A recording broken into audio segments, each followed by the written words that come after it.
Good morning. So I didn't make it to the uh, our little brunch this month because I was doing crazy author stuff on my own. But I wanted to take a minute and talk about this book.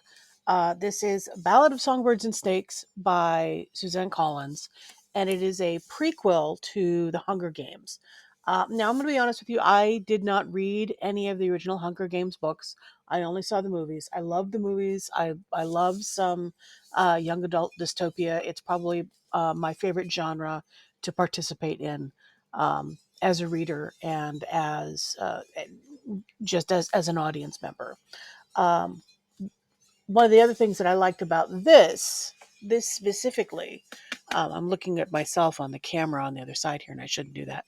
Um, is this is our introduction story to Carolina Snow, and for those that don't know who that is the fantastic character that Donald Sutherland plays in the Hunger Games trilogy movies.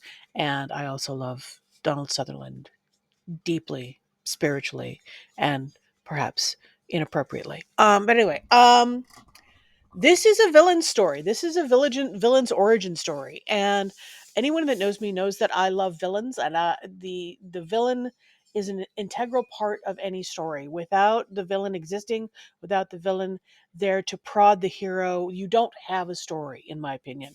And this is about what makes Snow the absolute jerk, power hungry, mad, inaccessible, horrid human that he becomes in the Hunger Games.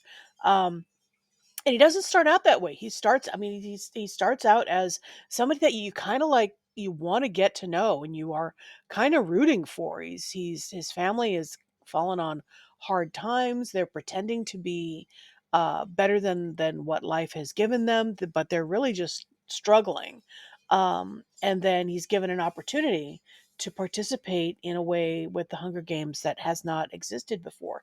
And this is something that takes place before all of the advertisements and the marketing and the televising. This is the first time the Hunger Games are actually really televised and marketed, and the first time that that the competitors have mentors.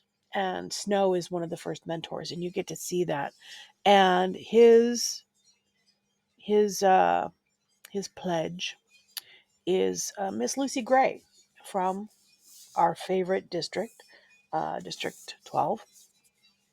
Again, so we have some history from the Hunger Games, some reasons behind that.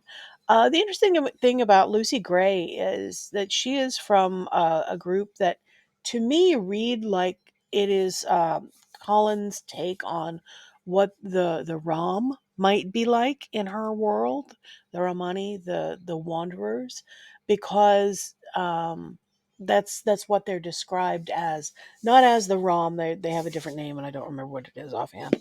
Um, but they're travelers, they're performers, and it's all the things that you hear stereotypically about the Rom that Lucy Gray's people who are in District 12, apparently a lot of the other districts because it got separated when everything went to shit. Um, but here they are. They're part of the populace there as well, so they have to throw their names in, and they get chosen. Lucy Gray gets chosen. Um, and what we see in this story is we see the development of Snow and how he has to make a choice. He has to make a choice, and I think that's the hardest part for any character, of course, is when you're faced with that choice. What do you choose? And for the hero generally chooses, the good guy choice.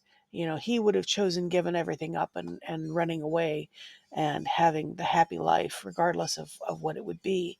Um, but Snow does the opposite. He chooses himself. And he has his reasons. And his reasons are kind of solid.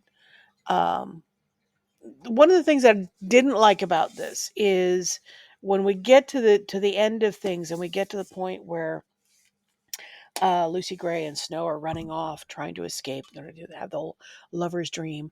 Um, I wasn't keen on why all of a sudden Snow changes his mind and why all of a sudden Lucy changes her mind. That seemed to me, it seemed rather forced.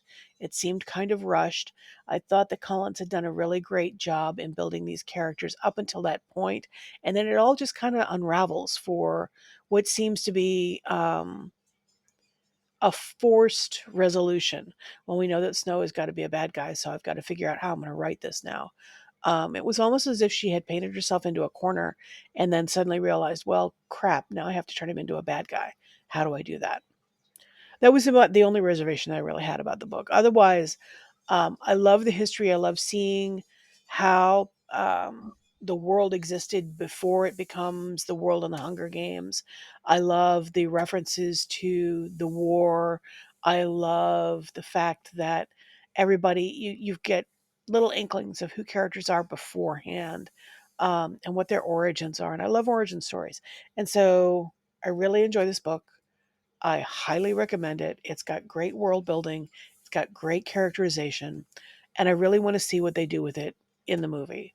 Um, I am just really kind of stoked about this, and if there's a movie date possibility that we can all get together, I think that we should. And I'm done rambling, and I will talk to you later.